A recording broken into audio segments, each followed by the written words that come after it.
In an era where health insurance is a must, so how far is India's dream of maintaining a digital health record for every citizen? So first of all, health insurance is a must is a very difficult thing to establish. We already discussed it. I'll come to that first and then we'll come to the other part of it. In all of India, we are now spending roughly about 9 lakh crores on healthcare. Government and private sector. Private sector spends about 75% of it. Yes. Only 25% is private sector. That means about 6 or 7 lakh crores is spent by the people either through insurance or out of pocket. Okay. You know what is the total insurance premium collected in a year in India? Out of the 6 or 7 lakh crores? About 28,000 crores.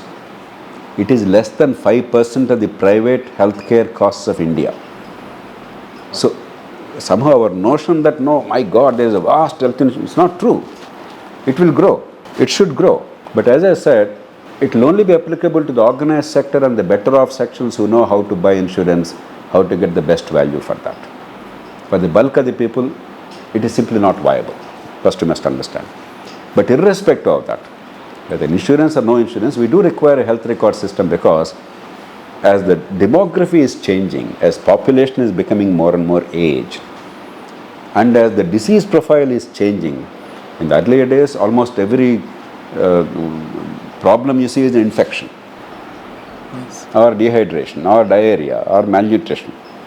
While we still have those problems, the numbers are changing. Today, earlier probably about 50-60% of the deaths were because of infections and malnutrition and dehydration and so on and so forth. Today about 25%. It is bad. We have to bring it down to maybe 5% or something. But we are on the downward course. What does it mean? That 75 to 76% of deaths are because of chronic diseases of the aging. Heart disease, diabetes, hypertension, respiratory problems, cancers, and the like. As the disease profile is changing, most of the diseases require management. When you come to chronic, non-communicable diseases, there is no tablet or intervention you give and it is cured. Yeah. It is rarely that way. If I have high blood pressure, for life I have to maintain the blood pressure. My diet, my weight, my exercise, my lifestyle, and my regular proper medication. Similarly, if I have a respiratory problem, a chronic respiratory problem, Asthma. then for life I have to maintain that.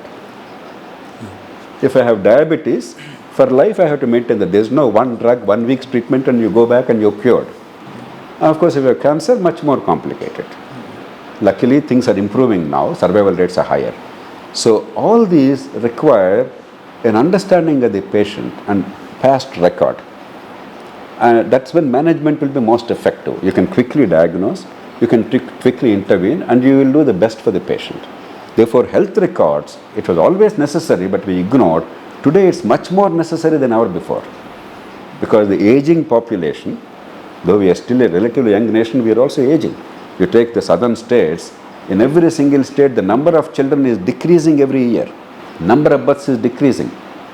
All the pediatricians and obstetricians will tell you the number of births is decreasing, which is good. We want to control the population, right? Yeah. So we were still thinking of the 1970s, when every year the births are increasing and children are increasing. That's not true in large parts of India.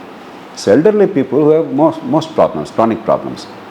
Tejaswini wants to do rheumatology. No, rheumatic problems we all know.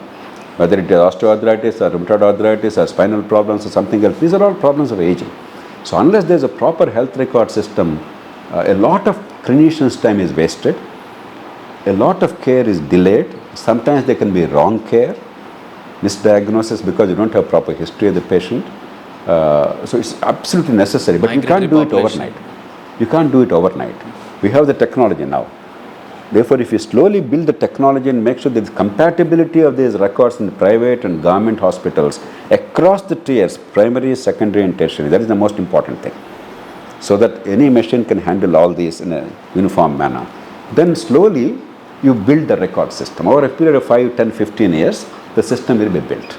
I think that's a robust kind of an approach, a practical approach. And even for migratory populations, absolutely. It will be useful. That means each person must have a unique number. Already we have Aadhaar, etc. So with the patient's consent, with nobody else accessing it, The patient, the doctor, with the patient's consent, can access any time, anywhere, private or government. That is what we must aim at eventually. But it's a very long process.